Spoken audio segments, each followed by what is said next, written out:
Assalamualaikum warahmatullahi wabarakatuh. Selamat pagi anak-anak. Bagaimana kabarnya hari ini? Semoga semuanya selalu dalam keadaan sehat ya. Amin. Meet again with Ibu Guru Nazil. Anak-anak, hari ini kita akan belajar pelajaran sejarah kebudayaan Islam tentang mata pencaharian masyarakat Arab sebelum Islam. Tapi sebelum itu mari kita mulai pembelajaran dengan membaca basmalah bersama-sama. Bismillahirrahmanirrahim. Anak-anak, sebelum memulai pembelajaran, Bu Guru mau bertanya dulu nih. Di manakah tempat tinggal kalian? Apakah kalian tinggal di desa atau di kota? Tentunya kalian sudah mengetahui bahwa ada orang yang tinggal di kota dan ada pula yang tinggal di desa. Demikian juga dengan bangsa Arab. Mereka juga ada yang tinggal di kota dan ada pula yang tinggal di desa. Penduduk yang tinggal di kota disebut suku Hadari, artinya penduduk yang menetap di kota. Mata pencaharian mereka adalah berdagang, sedangkan penduduk pedesaan disebut suku Badawi atau Badui yang suka berpindah-pindah tempat. Golongan penduduk inilah yang terbesar jumlahnya dibandingkan dengan penduduk lainnya. Mata pencaharian mereka adalah bertani dan berternak. Secara garis besar, mata pencaharian atau pekerjaan masyarakat Arab antara lain. Ayo kita pelajari satu persatu. Berternak, berdagang, dan bertani. Yang pertama yaitu beternak. Beternak menjadi sumber kehidupan bagi Arab Badui. Mereka berpindah-pindah menggiring ternaknya ke daerah yang sedang musim hujan atau padang rumput. Mereka mengonsumsi daging dan susu dari ternaknya, serta membuat pakaian dari bulu domba. Jika telah terpenuhi kebutuhannya, mereka menjualnya kepada orang lain.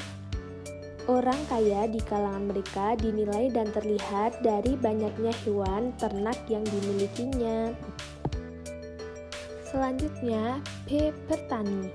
Jazirah Arab di sebagian besar daerahnya berupa padang pasir yang luas.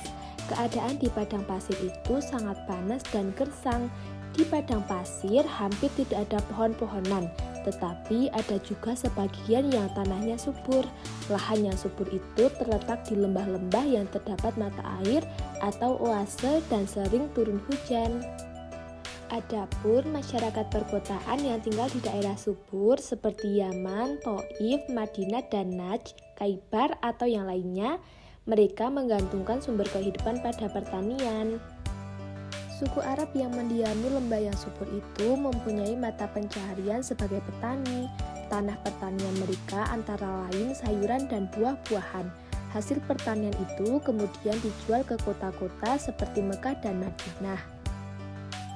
Meskipun wilayah Arab dikelilingi lautan pada ketiga sisinya, namun wilayah ini nyaris tidak mempunyai sungai. Jika ada, hanyalah sungai kecil yang tidak berfungsi sebagai sarana pelayaran.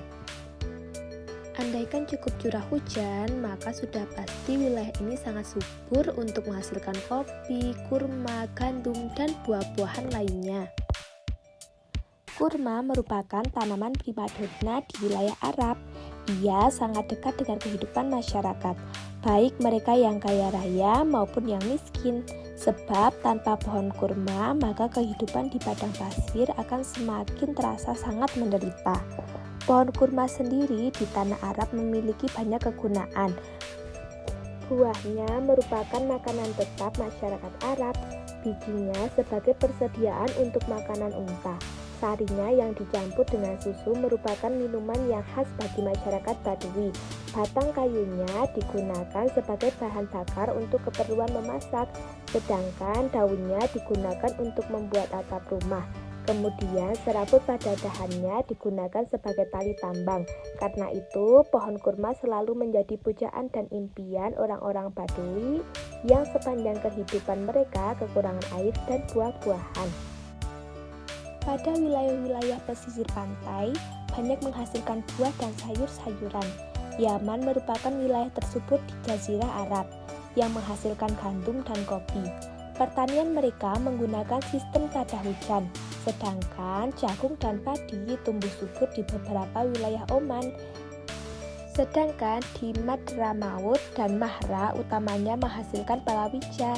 Hasil-hasil pertanian inilah yang menjadi komoditas perdagangan di Arabia. Materi yang terakhir yaitu C. Berdagang. Suku-suku Arab yang tinggal di kota seperti Mekah dan Madinah mayoritas bekerja sebagai pedagang. Perdagangan di kota Mekah dan Madinah pada zaman jahiliyah sudah maju. Mereka berdagang bahkan sampai ke luar negeri. Perjalanan dagang mereka dilakukan dengan berjalan kaki, naik unta, atau naik kuda. Negeri tujuan mereka antara lain Syam atau Syria, Yaman, Persia, Hasbi, dan Mesir. Negeri-negeri itu sangat jauh dari Mekah. Mereka harus berjalan melewati padang pasir yang luas selama berhari-hari. Biasanya mereka berangkat secara berombongan untuk menghindari perampok di perjalanan. Rombongan pedagang itu disebut kafilah. Mereka pergi berdagang kadang berminggu-minggu bahkan berbulan-bulan. Barang dagangan mereka antara lain kemenyan, kain sutra, barang logam, kulit, dan minyak wangi. Sewaktu kembali, mereka membawa gandum, minyak zaitun, beras, jagung, dan pakaian untuk dijual di kota Mekah dan Madinah, pusat perdagangan yang terkenal di Mekah. Pusat perdagangan seperti pasar-pasar tidak sekedar sebagai tempat jual beli, tetapi juga menjadi pusat peradaban, kekayaan bahasa, dan transaksi-transaksi global. Bahasa Arab orang-orang Quraisy pada saat itu menjadi bahasa yang paling mudah diucapkan, paling enak didengar, serta paling kaya perbendaharaan kata dan maknanya. Adapun alat transportasi utama saat itu adalah unta, yang dianggap sebagai perahu padang pasir. Unta merupakan kendaraan yang menakjubkan. Unta memiliki kekuatan yang tangguh, mampu menahan haus, dan mampu menempuh perjalanan yang sangat jauh. Unta-unta ini pergi membawa barang dagangan dari satu negeri ke negeri lainnya untuk dijual belikan. Tiba sudah akhir pembelajaran kali ini. Semoga apa yang kita pelajari bersama membawakan manfaat di hari nanti. Kurang lebihnya mohon maaf. Wassalamualaikum warahmatullahi wabarakatuh.